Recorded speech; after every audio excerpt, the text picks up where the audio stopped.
Good afternoon. We're going to get started now. Thank you for joining EWA for this webinar, a reporter's guide to covering hybrid teaching and learning. This is the kickoff webinar in a series we're going to do for the rest of 2021 on teaching and learning issues.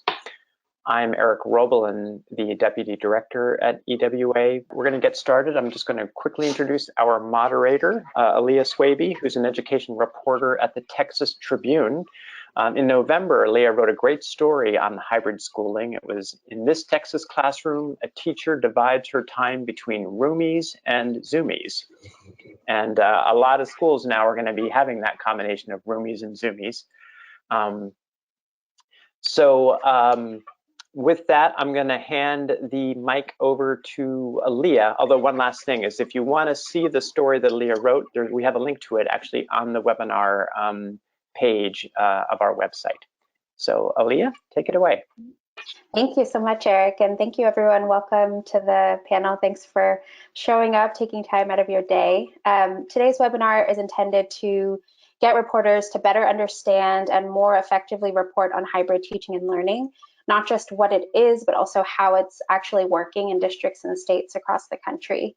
In Texas, where I'm a statewide reporter, a lot of districts have been requiring teachers to simultaneously instruct students in person and virtually since the beginning of the academic year. And in other states, districts are only now starting to try out hybrid instruction. So I will be moderating a conversation with two panelists who know a lot about this topic. Bree Dusseault, the practitioner-in-residence at the Center on Reinventing Public Education, who has been researching pandemic-era instructional models nationally, and Glenn Starnes II, principal of South Mecklenburg High School in Charlotte, North Carolina, who's overseeing a recent pivot to hybrid instruction. So first, I'll let them start off with brief presentations, and then we'll start the Q&A. Bree, do you want to start? Sure. Great. It is great to be here with everyone, and I'm going to share my screen in just a moment. Okay, well, before I dive in, I just want to say thanks so much for being here. I'm really excited and honored to get to spend time with you all. And I also have a shout out for Aaliyah. We adopted the language from her November piece informally at the Center for Roomies and Zoomies.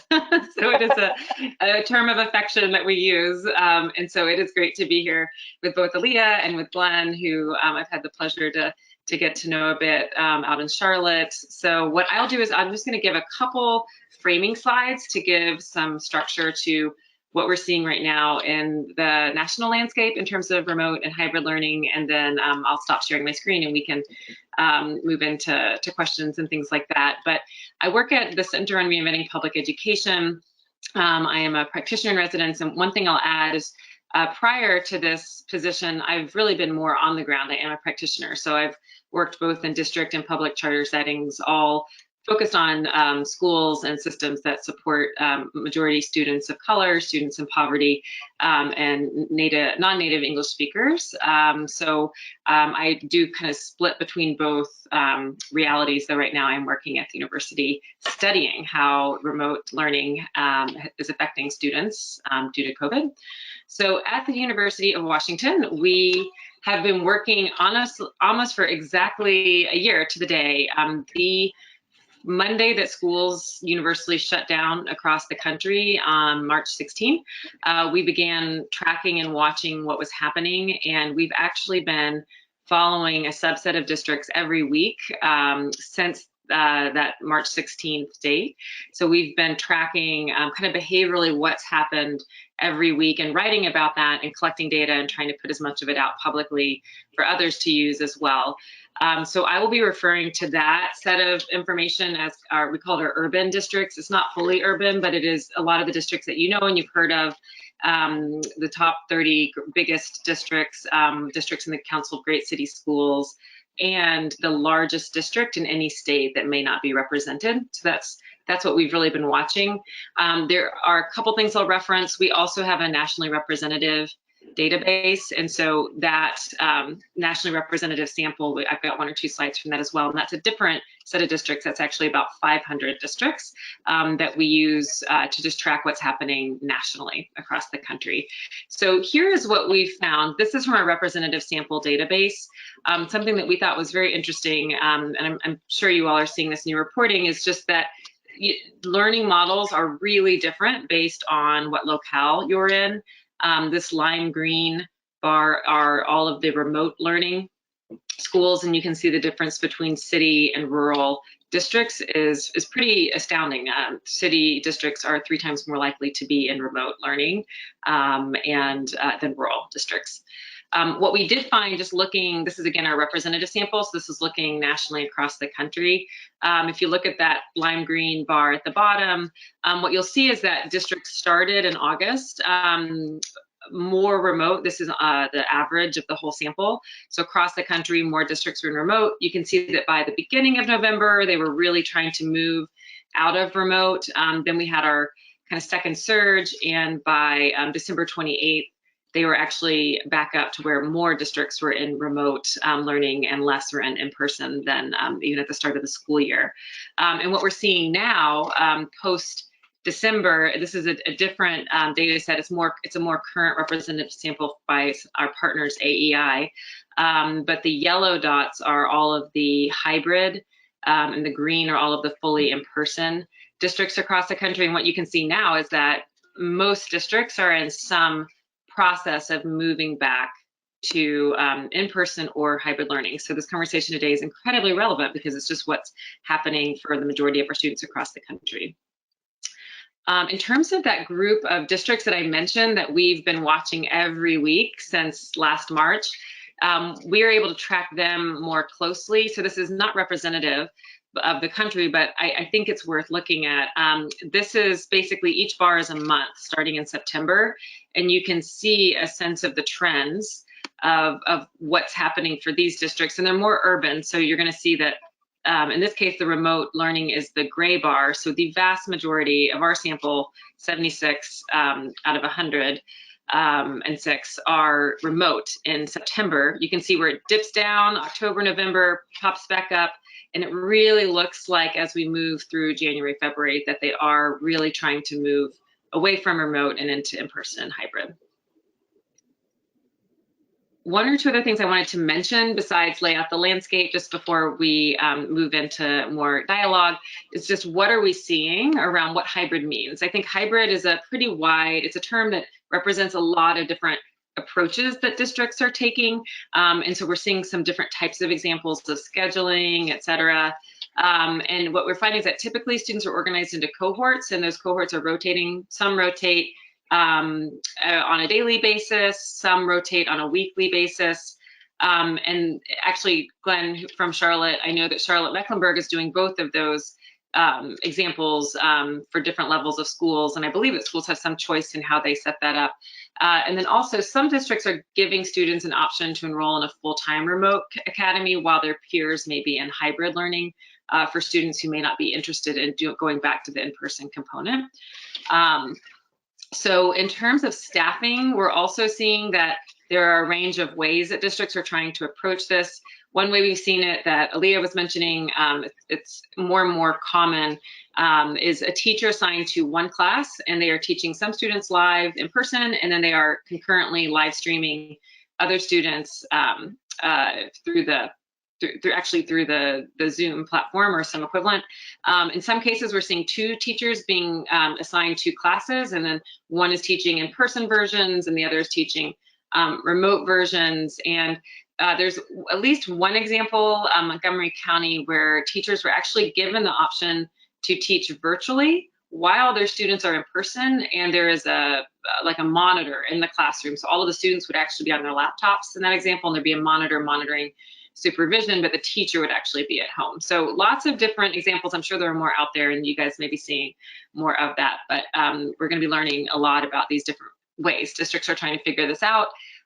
One other thing I'd put out here is just, we'll talk about hybrid learning. We're also going to be talking about the remote component of hybrid, which is the most different experience from the traditional experience for students. And I think it's worth noting that we found that there are a wide range of what quote remote learning means. So a student could be in remote learning in one city or state, and it would be very different than a student who is in quote remote learning somewhere else. The most common remote learning strategy used are school-based programs. So about a third of districts, that is all they offer based on everything that we can learn from them.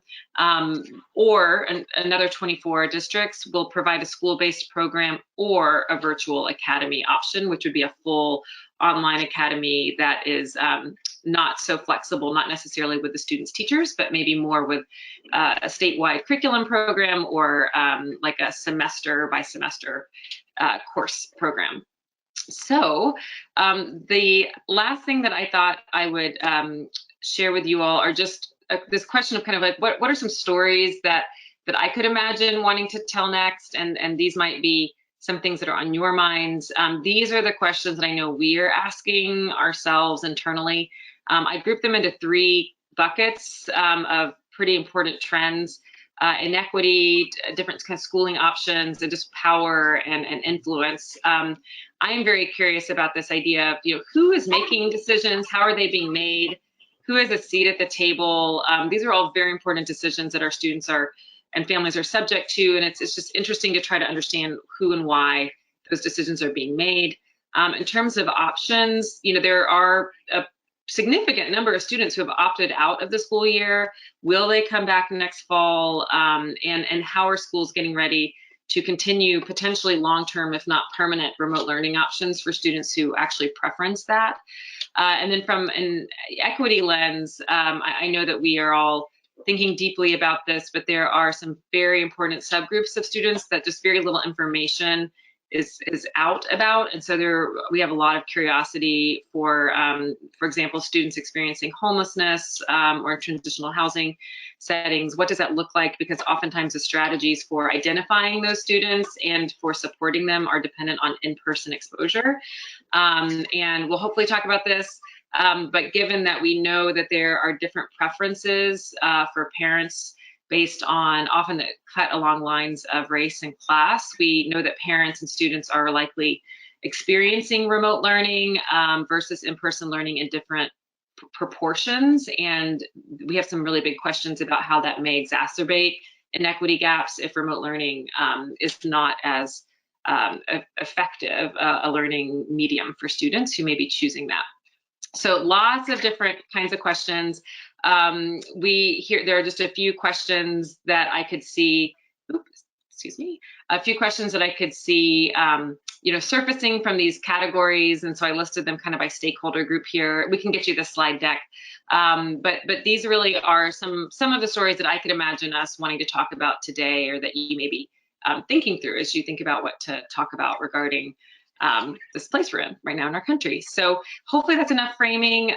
If you want more information, we do a lot of work on this. If you go up to this current research tab on our website, you can go in and see all of our data and analysis and pieces there. So with that, I will stop sharing my screen and pass things over to my fearless colleague, Glenn, who is really on the ground leading this.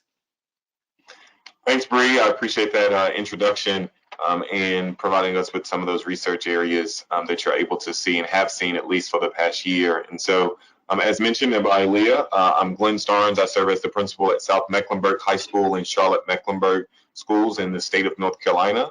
Here at our school, we are about 3,400 students strong. We're the 3rd largest school in the state of North Carolina as you think about high schools. And we are actually in week 3 of our rotations for students who are experiencing hybrid instruction. And as mentioned by Bree, it's critically important that we have an understanding from a definition perspective, just what does hybrid look like?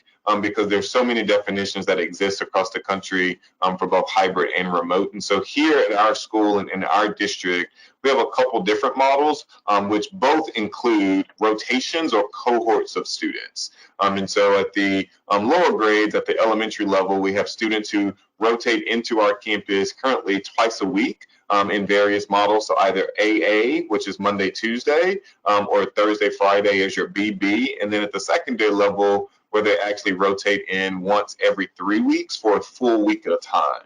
And so as we think about hybrid instruction itself, the rotations are done in a way that you are able to properly have students on your campus at a given time and they are safe, while at the same time you're able to provide instruction, that high quality, equitable instruction for students who are in-person learners, simultaneous to those students who are remote. And so for us, it has been very exciting to welcome our students back for in-person learning, and we started that about 3 weeks ago now. And it has definitely been a great experience as we think about our overall school vision that is obviously aligned to our school district strategic plan, which has had a long-standing history, as Bree has coined, for just ensuring that every single student, regardless of their background, regardless of their subgroup, regardless of their circumstance, has actual access to the high-quality instruction that's provided by that teacher. Here in our building, we have done a lot of work in regards to professional development and professional learning to ensure that our teachers on the front end were equipped with the skills and the strategies and the resources so that they could, in fact, be a successful hybrid instructor. The reality is that a number of our teachers, whenever we went home last year in March of 2020, had no idea what to expect the next day. Not even to think about the next year. And so that took some true innovative thinking and some true outside of the box strategies to ensure that teachers actually had the skills, the resources, and the strategies necessary to provide students with the supports in the classroom and those students who are remote. And so for us, we have provided our teachers with a true definition of what that hybrid learning model looks like.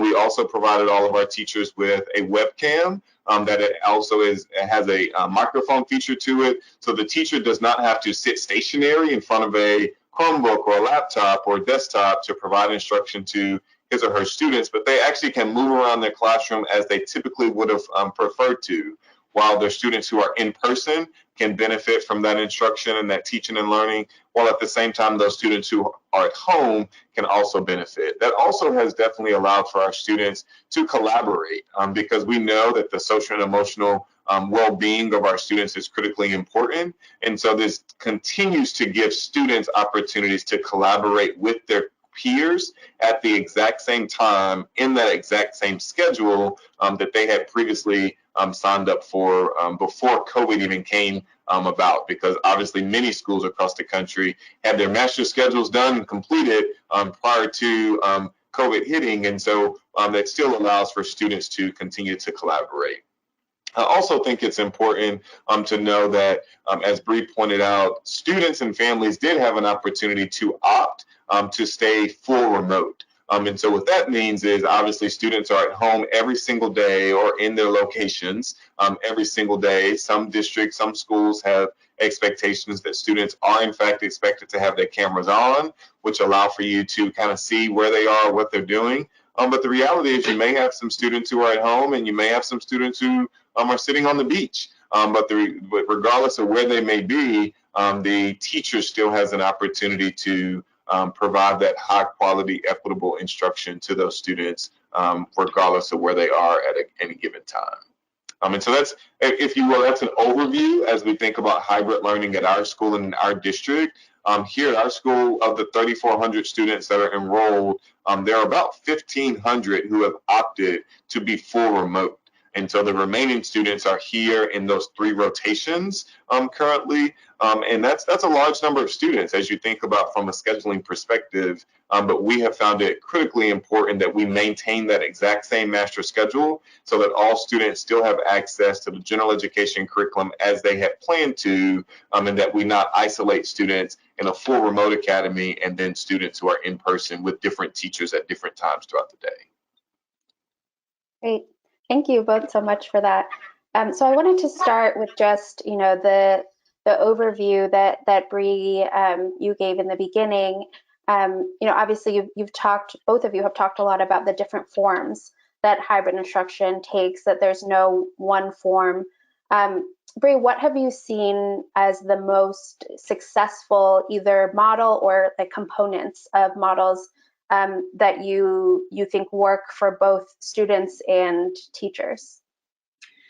Yes, well, it's hard to even know what success means yet, just because we're so early in and we don't have enough data to really say, is this impacting students' learning and students' attendance? and maybe I would say also teachers' attendance and growth. So with that caveat that I think we will know more as more time passes, you know, what I think we're seeing is that there's certain components to hybrid learning that help make it more successful.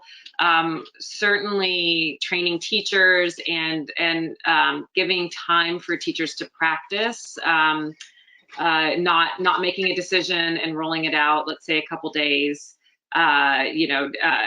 following that decision. Ideally, you would have time, and districts would be anticipating and using downtime to support teachers, actually building in rotational schedules where teachers can get more professional development. So there are some schedules that where like there's like a day where the building is being cleaned and teachers are often in professional development during that day. Those are things that I think just help set conditions up. A couple other things that come to mind are really clear communication. So this is just a new time for families. You know, I think none of us have been in a full year of remote learning ourselves as learners. Parents don't know exactly what this looks like. And so the districts that are proactively over communicating what things look like, I think are going to get the most trust and buy-in from families. Districts may not be able to control the virus conditions. They may not be able to control all of the local politics that shape their decisions, but what they can control is what they're sharing and how they're getting ready for multiple options. And so there are some districts that are kind of just over communicating, and I think that assuages parents' concerns and gets more students into an in-person environment. Finally, I'd say some of the things that seem to make hybrid more successful would just be structured and clearly communicated teacher check-ins and what I would call continuity of instruction. So it sounds like this webinar series, you all are going to be diving deep into what great teaching and learning looks like, and something we talk a lot about in the field is coherence or continuity of instruction. And so the idea is that their districts ideally would have adopted or trained teachers in curriculum that can be delivered both remotely or in person in a continuous way and isn't too disjointed. And also in a way that students who are 100% remote can still access, and that they don't have to be in person to reap the benefits of that curriculum, but can still reap it at home, but it still is an engaging curriculum. So those would be some of the things that I think contribute to what I would anticipate to be a more successful rollout of hybrid. Yeah, Glenn, talk to me about, Bree mentioned communication, and obviously, we've seen there be a lot of back and forth, a lot of debate in local communities about every single decision that gets made during the pandemic. What did getting buy-in look like for you as you transitioned in? Who did you actually bring to the table to help you make the decision and decide the form that hybrid instruction was going to take? Yeah, so I'd agree 1000% with Bree.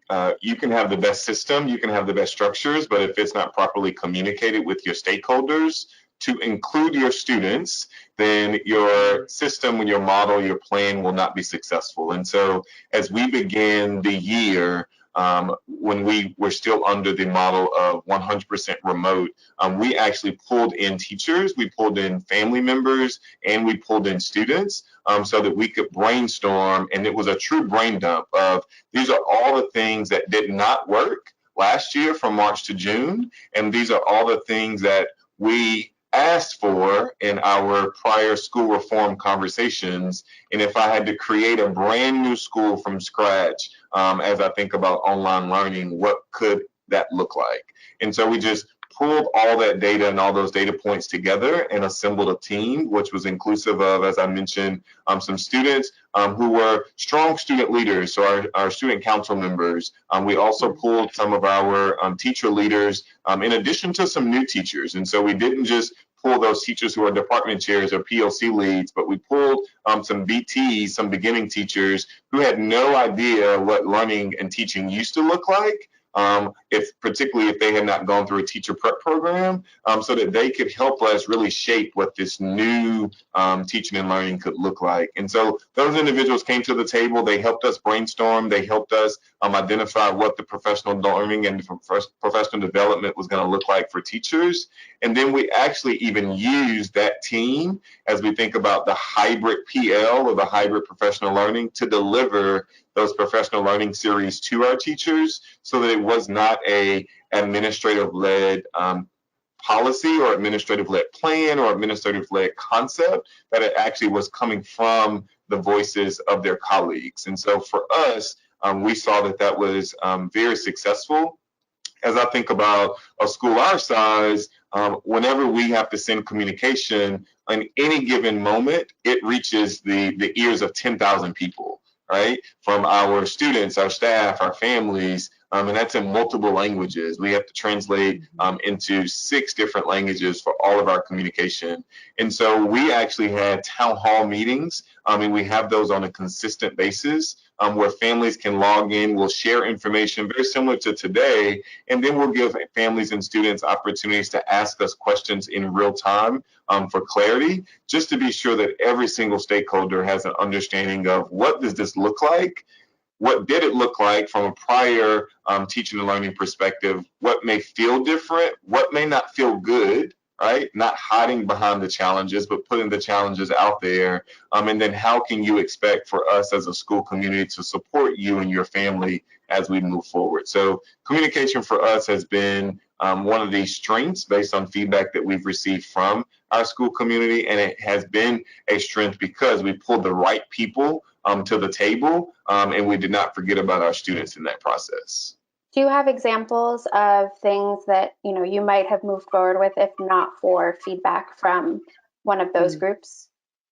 Yes, so we one of the things that we previously had in our first schedule was we had a social and emotional learning block every single day. Because we found the need for an individual check-in with students every day just to be sure that they were well as we thought about the well-being of our students. And that was a flop. That did not work. The feedback that came from students was, this is a complete waste of time. I was fine yesterday, I'm fine today, right? And so limit those opportunities to 2 or 3 times a week in comparison to, doing that every single day. And if you continue with that model, please don't do it first thing in the morning at 7:10 or 7:15, because I don't want to speak to anyone, nonetheless, open up and share the challenges that I'm currently experiencing. And so had it not been for the feedback from that team, we would have continued with every single day, 7:15, how are you doing? How's it going? What do you need? And we were continuing to hear from no one. And that caused us to just really not know what was happening in the field. So that's one example. Right. Kids are very frank is the good part about having them on your communication team. So yes. That's good to hear. Let's talk a little bit about equity before I get to some things that reporters should be watching out for. Data definitely in Texas, and I'm sure in other states, shows that the kids who are more likely to stay home are those who are in communities that are already vulnerable. So your Black and Latino families, your Asian American families, as recent reporting has brought to the forefront in ways that maybe we weren't realizing before. And low-income families are ones who are choosing remote learning. How should districts be prioritizing those students, with hybrid learning, even if they're choosing to stay at home? How can you actually build a hybrid instruction model that prioritizes them as well?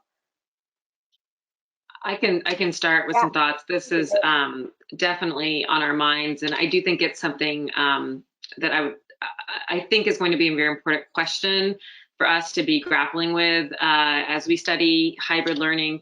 And Leah, to build off your point, what we know is that the families, parents especially, and in some cases students, are showing that there are just these lines, they break along lines of race and sometimes lines of class. The decision of families of color are far more likely to opt to stay home, and it makes sense because COVID has impacted them often more greatly. In many cases, they may have someone at home who they need to be careful with their health or whatever it may be. But one of the questions that I think is very important for us to think about as students move to hybrid is now a certain set of students who are more comfortable with in-person learning, who by all means, and all data shows that they're a majority more white or affluent students are now getting access to in-person learning.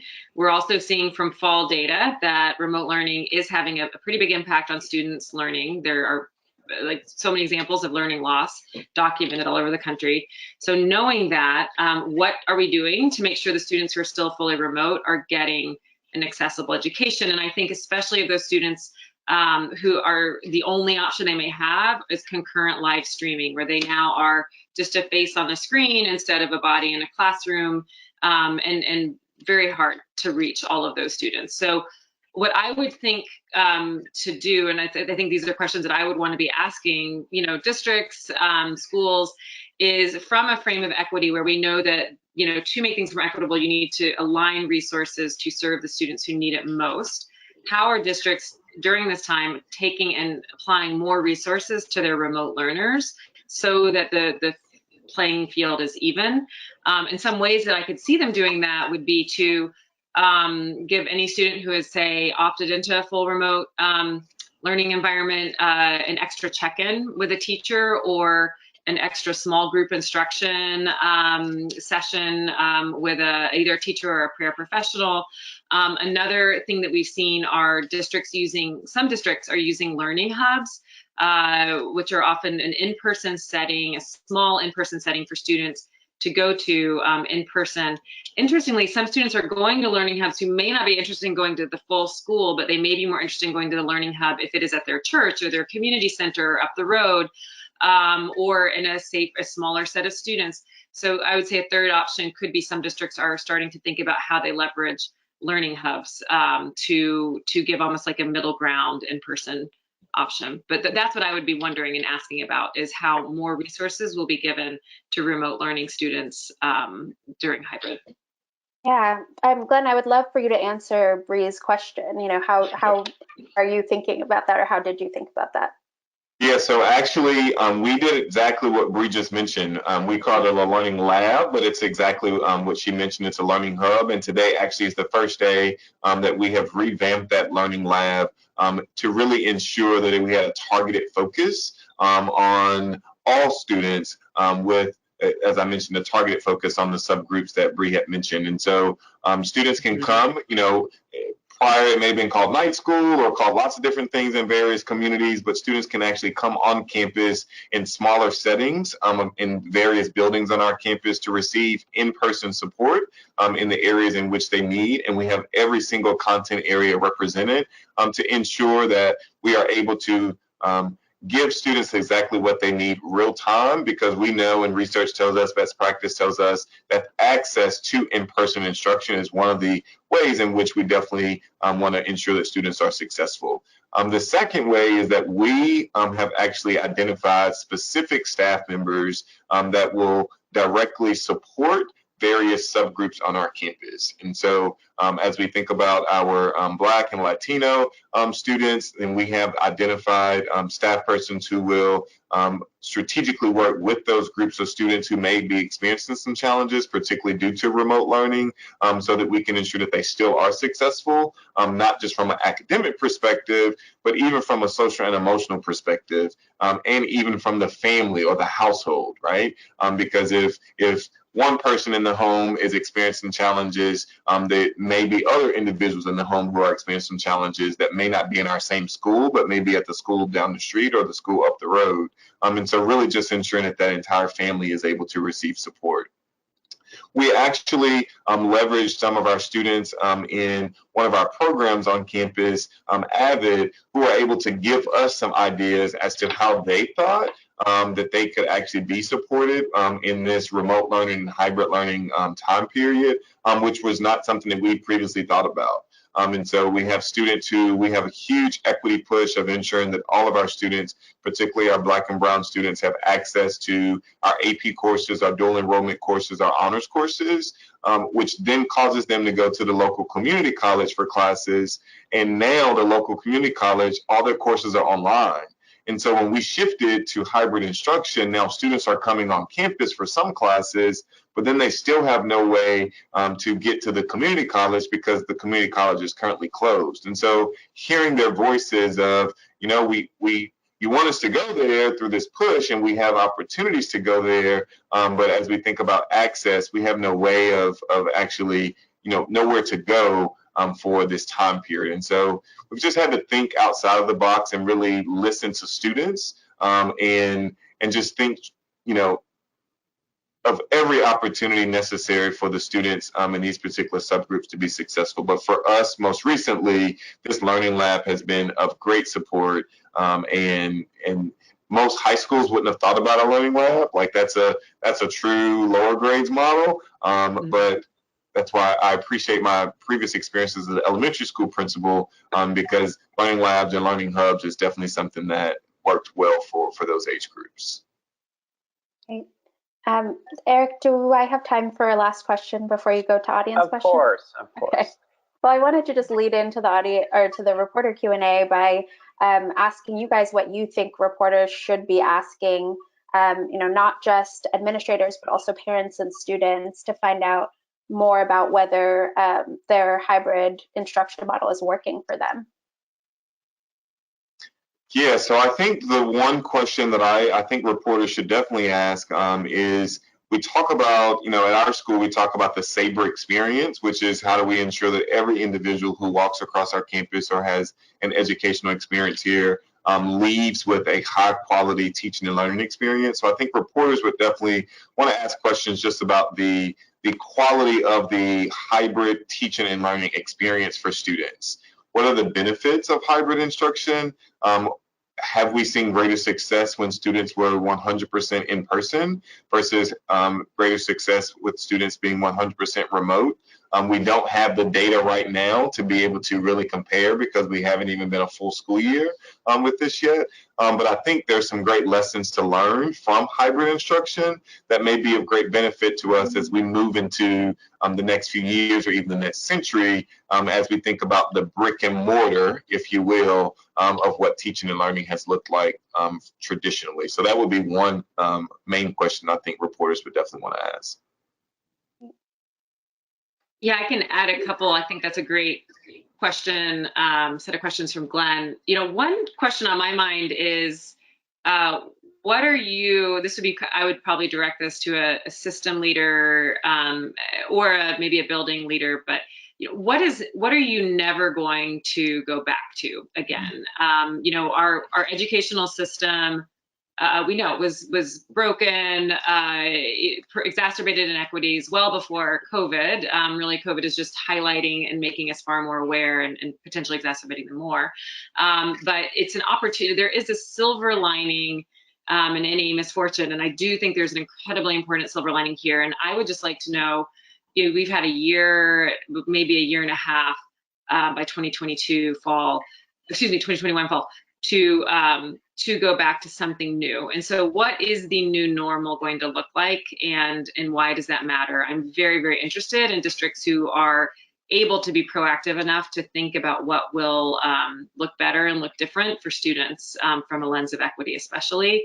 Another, you know, I put a couple questions on that deck, so these are a little bit of a repeat, but just to reemphasize them, I think there's some very important questions about who holds the power in the decisions being made right now. Going to virtual has, you know, removed yet another layer of transparency from an already relatively opaque system. Decisions are being made. Decisions are being made every day, every week that impact kids, but we don't know exactly who or why they're being made. And some people have a seat at that table and some stakeholders do not. And so I'm very curious about, you know, who gets to make these decisions and how are especially students, as Glenn said, and families getting a seat at the table, and where are districts honoring that, that set of stakeholders alongside other stakeholders. And maybe the last question would just be for the families who have left and for the students who have left. There are a number of very interesting little micro schools and learning pods and homeschooling, and some of which are very different, and they are very much a new normal. And there are a number of great examples that I think we've all been reading about of really culturally relevant, culturally led, community led schooling. I'm very curious to know, what would it take for those students to come back? What would it take for those families to come back, and will they come back, or will there be a new kind of sector of education? You know, with the if the stimulus bill goes through as we expect it to, with the new child tax credit, I think that there is some really interesting opportunity there for families to actually have a little extra income to consider spending on either nuanced options or completely alternative options to schools that they may be in right now. And I think that's going to be very interesting to talk to parents about as that comes about.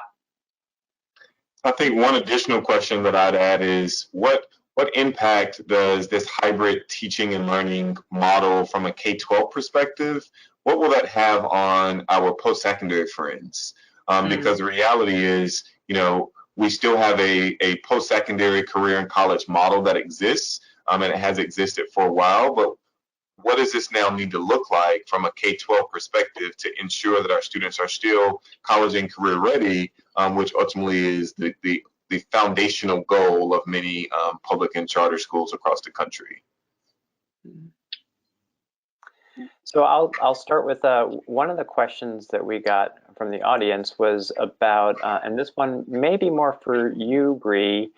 They were saying that in the New Jersey suburbs, more and more students who started in hybrid maybe a few months ago or whenever are choosing to quit that model and go to all remote. And they say that it's not necessarily because of fears of COVID. Have you seen this kind of drop off in students who choose hybrid?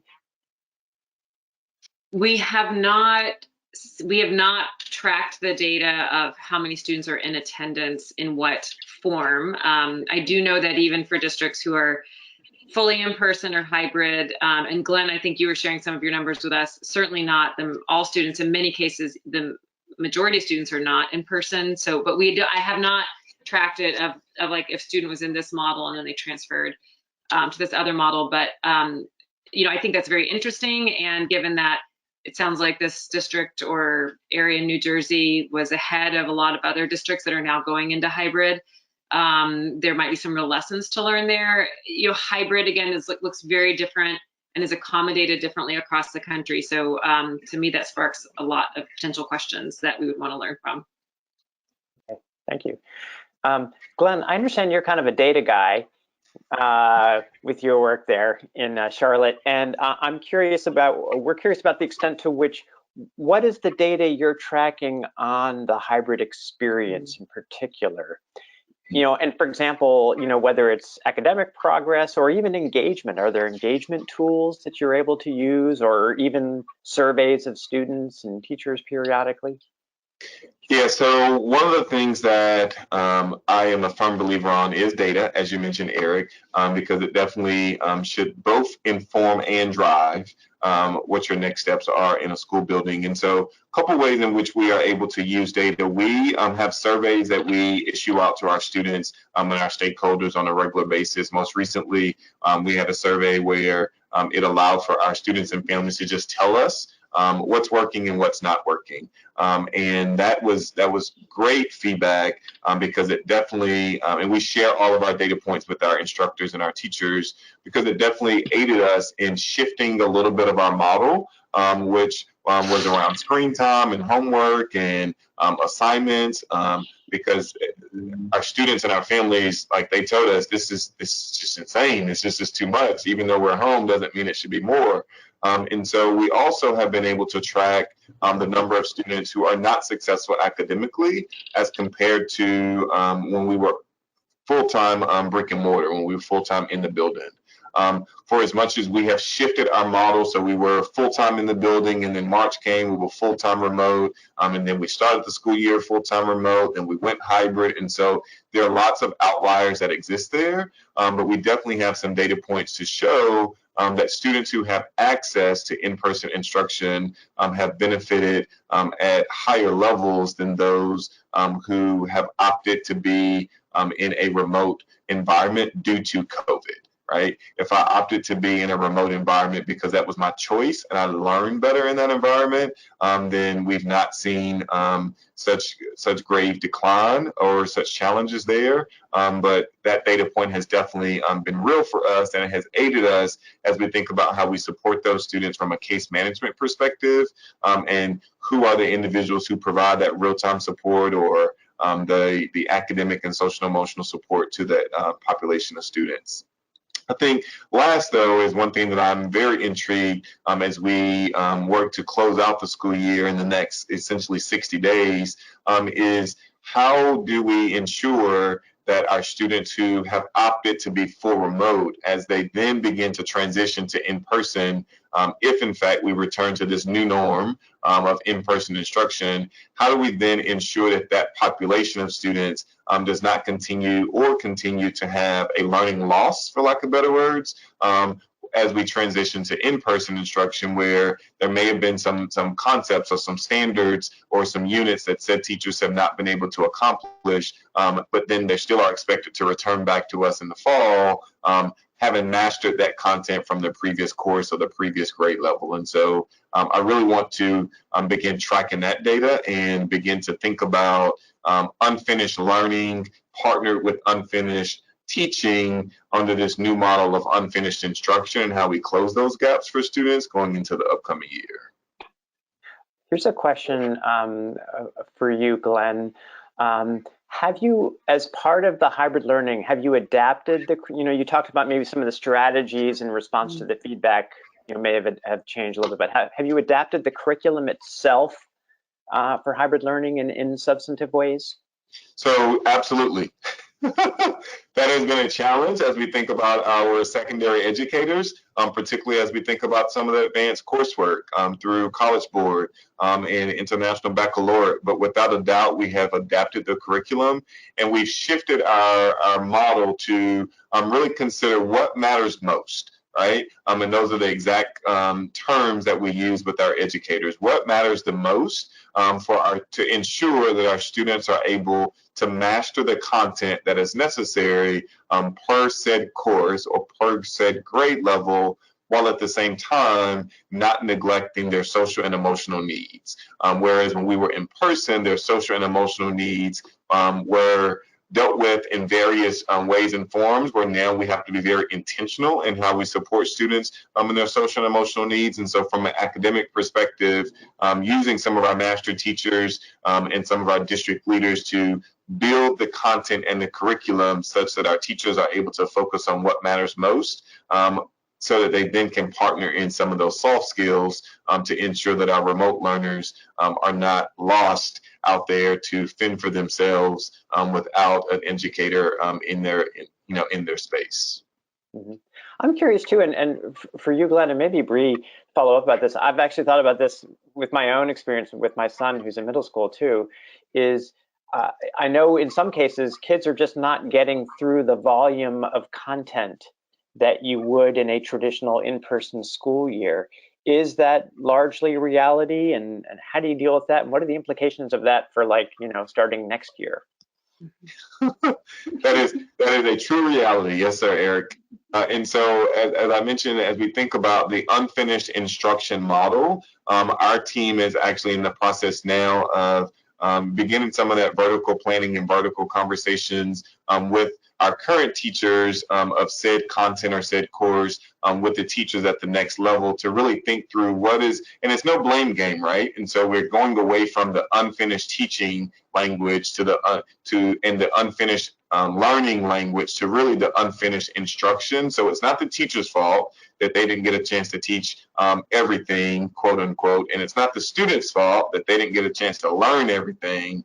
But how do we just ensure that we are able to close those gaps? And those gap closing opportunities could be inclusive of summer programming, not summer school, right? But summer programming and after school learning and summer reading camps, and just all of the non-traditional ways in which we know students have learned and learned the best. And how do we then start off the school year with not teaching the standards that we thought our students should have learned, but how do we actually spiral those standards and ensure those standards are embedded throughout the school year, so that students are able to still be successful despite the unfinished instruction that we know is a true reality.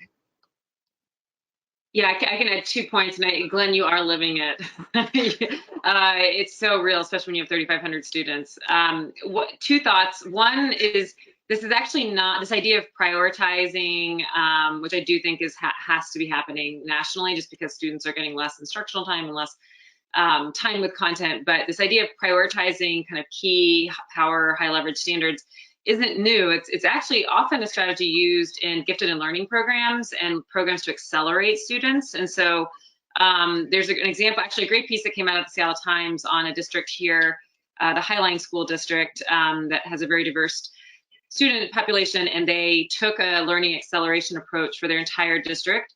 And I think some districts are trying to do this, and the idea is that they're doing very much what you're hearing from Glenn. They're saying, what are the biggest priorities? What needs to be prioritized for in-person or live instruction, virtual live instruction? And that is going to be on grade level learning, because students have got to stay. They're still developing and growing. They're able to understand, on grade level content, and they need it. However, where there is remediation or catching up, that would happen asynchronously in this district. And so it's just this very thoughtful balance of how you use your time and for what.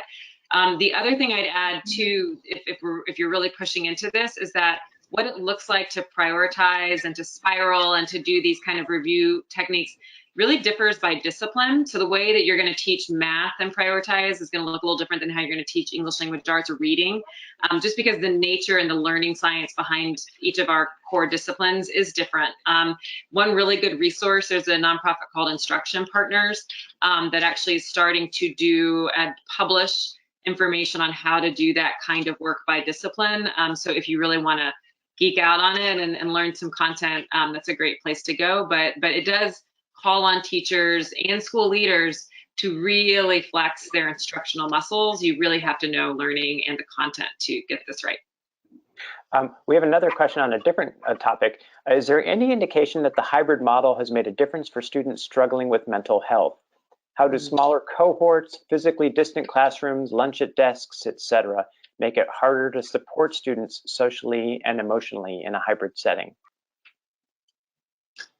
Yeah, so I don't have the data points to indicate, but we do know that we have an increase in the number of students who are experiencing struggles as we think about their social and emotional needs. We have a number of students who, due to hybrid, don't have access to a school counselor or access to a social worker or a school psychologist. And so we have built-in models throughout the school day and in the evening time where our students can still call in or access via Zoom or even visit our campus for our remote students, so that they still have access to those supports that they traditionally would have had access to, while at the same time, though, realizing that trauma is real for some students that we're going to have to be prepared for in our new normal. And so having some conversations with not just our public school educators by way of social workers and counselors and psychologists, but even some practitioners in the field who are really in the trenches of having discussions and conversations with some of their clients who may be students, and they're able to give us some best practices as what we can think about for what that new normal needs to look like for how we provide support to students from just a mental health perspective going into the summer and into the fall. We're just about out of time. I think I'll ask one last question, which seems like a fitting one. And this comes to something, Bree, that I remember you mentioning when we talked the other day, which is about don't expect things to go back to normal next fall. Mm-hmm. And so maybe you can both kind of do a little bit of crystal ball gazing. The question was, for schools with significant numbers of students who plan to stay remote next fall and beyond, what kinds of plans are you hearing about? Will schools continue to offer virtual academies indefinitely? So really, this is maybe a question for both of you. Bree, what's your take of what you're going to see next year? Maybe it's going to be all kinds of things. And then Glenn, maybe it's hard at this point because you just started hybrid, but you must already be thinking about next fall and the rest of the next academic year. So what do you see happening for that year? Yeah, let me kick us off. I mean, if there's one thing, there's very little that we know, except that we know we can't totally predict the future in COVID. And I was saying to Eric that I think I was just kind of assuming, I was hoping things would be starting to go back to normal by next fall. I think like many of us were, and as we're getting closer, it's of course not going to be that way. So I do think there's one data point that's interesting is at least 20% of superintendents are saying that they expect to do something different permanently that they've learned from this time period. So for sure, I think we should expect to see things changing. Some of the things that are kind of being floated around right now systematically are, yeah, like keeping a full-time virtual academy option, some districts setting up fully remote schools, so that wouldn't be so, prescribed to a state, or it would really be with like district local teachers. I think that we're going to see more students and families doing micro schools and learning hubs and pods, especially if they can be applying things like this child tax credit to help support a teacher's pay. I think we're going to see teachers interested in that. I think we may see some teachers no longer wanting to be in person until they feel like health and safety conditions are clear. The other thing I think we'll see is just even more, I mean, the United States, by having such a decentralized education system, we have such decentralized learning experiences already, but I think what we're seeing this year is that things are just really different. Based on where you live, you have a really different set of educational options and experiences that you're going through, and I would expect us to almost see more differentiation. Hopefully, coupled with that is that we are tracking it and learning from it, so that we learn from the best examples and we can get rid of failed examples. But that would be some of my predictions. Glenn, what do you think on the ground? So I know for sure that what we used to do didn't work, right? And the real reality is that we've experienced challenges for the past year, but there are lots of lessons learned that we definitely would want to include going into our new normal. So most principals would not want to hear this, but I do believe we're going to have two kind of learning models that exist. We would have an in-person opportunity and a virtual or remote opportunity that parents and students could opt into. That is a very difficult concept for any principal to grapple with, particularly as you think about a master schedule at a school my size. However, that's the new normal. I think that our students would be of great benefit of that. I also think that we're going to have more teachers, as Bree mentioned, who opt into being a full virtual teacher. And we would then have to ensure that we have true benefits to why does a teacher want to be an in-person instructor versus a virtual instructor. And I think, it's going to cause us as public school educators to really think from the lens of the home buying market, right? Like we can buy a home almost anywhere. And so what sets us apart from our charter school friends or from our homeschool parents or from our private school friends to where a student and a family would choose us over going somewhere else because there's so many benefits that may come from our state and federal government to families, to where now families and students would have options to where they could go in comparison to the traditional route of a public school. And so I think it's going to cause us to think differently, and it's going to force us to really not think about anything that we used to do to bring that into our new normal, but just throw everything up in the air and start over from scratch. And for me, as a former charter school principal and a public school principal, that is very exciting for me. So we are out of time. I want to thank our guest today so much, Bree Dusseault of the Center on Reinventing Public Education, Glenn Parnes, the principal from Charlotte, North Carolina, and our moderator, Aaliyah Swaby from the Texas Tribune. And finally, thank you to all of the attendees today. As soon as the webinar closes, please take 2 minutes or less and complete the evaluation survey. Your feedback means a lot to us. It's so valuable. So thank you all again for coming today.